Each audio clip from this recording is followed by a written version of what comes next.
नमस्कार दोस्तों, आप ठीक होंगे, मस्त होंगे, स्वस्थ होंगे। आप देख रहे हैं मेरा यूट्यूब चैनल तारा फुलोरिया। सो दोस्तों, आज मैं आदिग्राम फुलोरिया हमारे गांव में आज खुली बैठक थी और मैं अपने आदिग्राम फुलोरिया पंचायत भवन पर गई हूँ।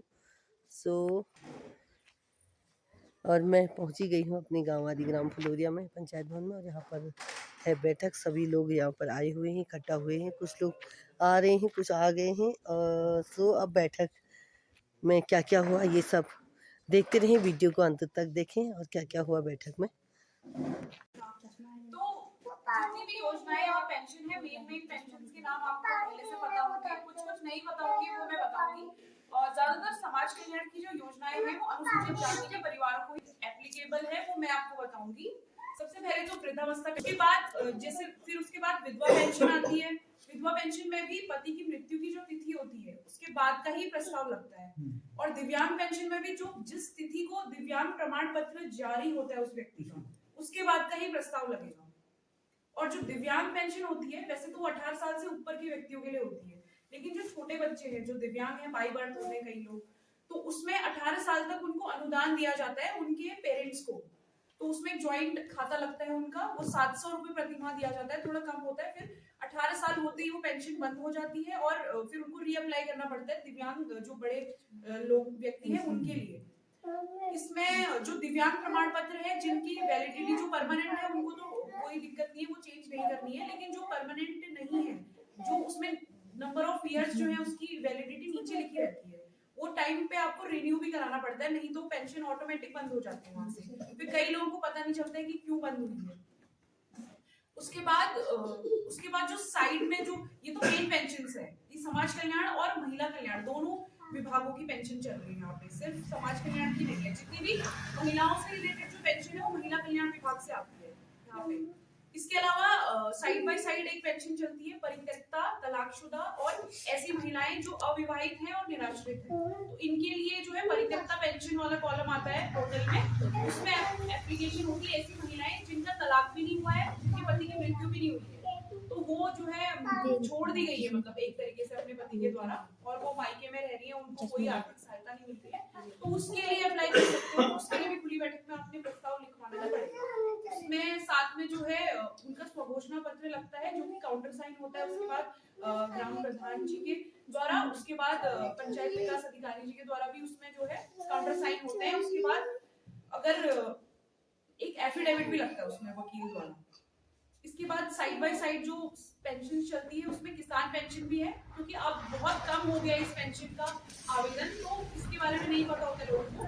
किसान पेंशन में ये है कि उसमें आय का कोई क्राइटेरिया नहीं है, आपकी जितनी भी आय हो चल जाएगा, लेकिन आपकी जो भूमि है वो 2 हेक्टेयर से कम होनी चाहिए। उसमें एक भूमि प्रमाण पत्र बनता है, वो 60 साल से ऊपर के लिए ही है वो पेंशन। लेकिन वर्तमान में जो है उस व्यक्ति ने कृषि कार्य करना मतलब कर रहा हो तब वो अप्लाई कर सकते हैं, और उसमें एक भूमि का प्रमाण पत्र बनता है, वो भी 1200 रुपए प्रतिमाह दी जाती है।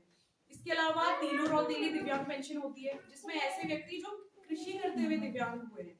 और जो नॉर्मल दिव्यांग पेंशन होती है उसमें तो 40% दिव्यांगता मांगी जाती है, लेकिन जो तीनों रौतेली है उसमें 20% से ऊपर भी चल जाता है, तो उसमें भी अप्लाई कर सकते हैं। इसके अलावा बौना पेंशन है, तो ये केसेस बहुत मिल रहते हैं जिसमें 4 फुट से कम की हाइट होती है किसी व्यक्ति की, तो उसके लिए होती है, और 21 वर्ष मिनिमम होने चाहिए उसमें।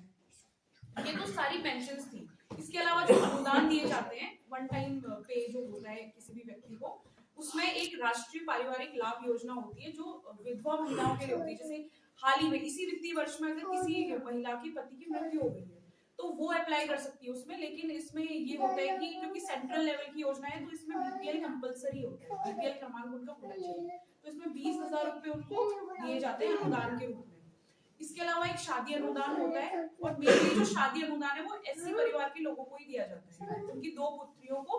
लेकिन साइड बाय साइड साथ में इसमें जो विधवा महिलाएं ऐसी, मतलब विधवा महिला में जाति का कोई वो नहीं है ऑब्स्टेकल, उसमें मतलब कोई सी भी जाति की विधवा महिला अप्लाई कर सकती है, लेकिन वो विभाग से पेंशन ले रही, विधवा पेंशन ले रही हो ना, क्योंकि उसमें प्रमाण पत्र लगता है विधवा पेंशन का उनके। तो उसमें जो है उनकी 2 पुत्रियों को, जो पहली 2 पुत्रियां होंगी, उसमें 50,000 का अनुदान दिया जाता है। तो अगर कोई ऐसी महिलाएं हैं तो उनकी बेटी की शादी में एक सहायता के रूप में जो है सरकार पैसे देती है विवाह होने के बाद, क्योंकि उसमें मैरिज का जो सर्टिफिकेट होता है वो भी लगता है, क्योंकि अब वो कंपलसरी हो गया है। तो वो भी शादी के बाद जो है प्रदान किया जाता है। और जो एक आवास योजना भी होती है हमारी अटल आवास, वो भी अनुसूचित जाति के परिवारों के लिए होती है। इसके अलावा एक महिला कल्याण विभाग से एक स्पॉन्सरशिप योजना आती है, जिसमें जो विधवा महिलाएं हैं उनके छोटे बच्चे हैं, अंदर 18 साल से कम के बच्चे हैं और वो स्कूल अभी पढ़ रहे हैं, तो उनको जो है स्कॉलरशिप के रूप में हर साल वो जो है स्कूलिंग के लिए पैसे दिए जाते हैं, तो वो महिला कल्याण विभाग से ही दिए जाते हैं आपको। तो ये सारी जो है आपके गांव में एप्लीकेबल जितनी भी योजनाएं हैं वो मैंने आपको बता दी है। बाकी आपके गांव में पेंशन्स मुझे लगता है सबकी आई हुई होगी, और जिसकी नहीं आ रही है, मान लो मार्च में जून से अगर किसी की पेंशन रुकी हुई है तो वो इसलिए नहीं आ रही है क्योंकि आपके बैंक में ई-केवाईसी नहीं हो रही है। आपका फिंगरप्रिंट वहां पे अपलोड होगा, और अगर किसी की ऐसी पेंशन रुकी हुई है तो आपका फिंगरप्रिंट उसमें अपलोड होगा, और उसमें जो वो रसीद देंगे आपको वो आप मेरे को ब्लॉक में जमा करोगे, तब जाके वो पेंशन दोबारा शुरू होगी। अगर ऐसे कोई केसेस है तो आप उनको ये जानकारी दे सकते हो। वैसे मुझे लगता नहीं यहाँ पे कोई ये होंगी आप इसको अभी ये खाली सेलेक्ट करके नहीं होगा सर। ये इसमें एक तो पुरानी एलबी बुक आएगी, एलबी कहां तक हुई है उसका एक्स्ट्रा तक बनेगा। एलबी ब्लॉक में फाइल जमा एलबी जैसे जो एक्स्ट्रा है ये कंपाउंड प्लस एक्स्ट्रा जो है इसका अलग एलबी है वो यहां पे। हां सर ये दीपक कह रहे थे, दीपक आप बोल दो ये अंत्योदय करना था आप जिसको कोई बात करिए उसी चीज तो ये चाहते हैं कि अंत्योदय को वो करके खाली सुरक्षा बन जाए करके, ये वाली बात है। और अंत्योदय वाला है उसमें 35 किलो राशन का प्रावधान है, और जो आपका खाद्य सुरक्षा है उसमें पर यूनिट 5 किलो का प्रावधान है। एक यूनिट में 5 किलो राशन आपको आवंटित होता है। अब रही बात जो आपके अंत्योदय कार्ड है, अंत्योदय कार्ड में अगर किसी का नाम काटना है कट जाएगा, जुड़ना है जुड़ जाएगा।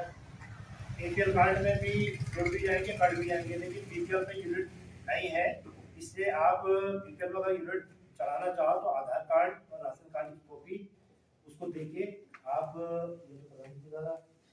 आपके द्वारा, और यह आपको चौकुटिया वहाँ पर ऑपरेटर बैठते हैं ब्लॉक में,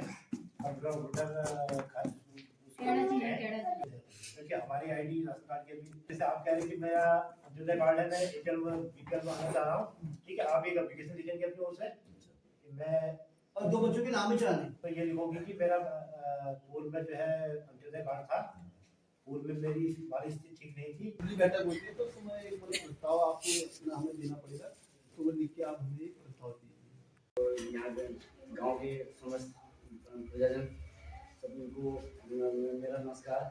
और आपने जो भी वो दिया यहाँ पे समय दिया हमें, और जो आपने महत्वपूर्ण निर्णय रखे उसके लिए मैं आपका आभार व्यक्त करता हूँ।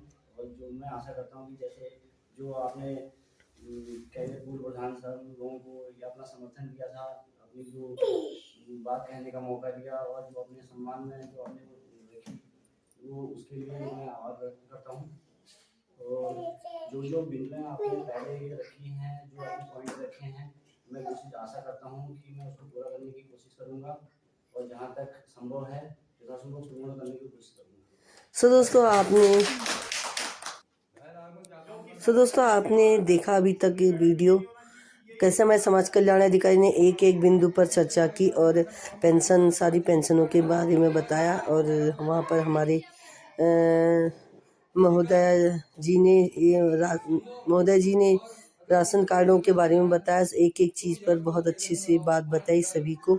और आशा करती हूँ आपको वीडियो अच्छी लगी होगी, और कोई भी पेंशन लगने के लिए या रुकने के लिए, वृद्धा विधवा प्रत्येकता तलाकशुदा पेंशन के लिए अगर कहीं पर भी कोई आपको लग रहा है तो आप इस वीडियो को देखकर उसका निराकरण कर सकते हैं। धन्यवाद।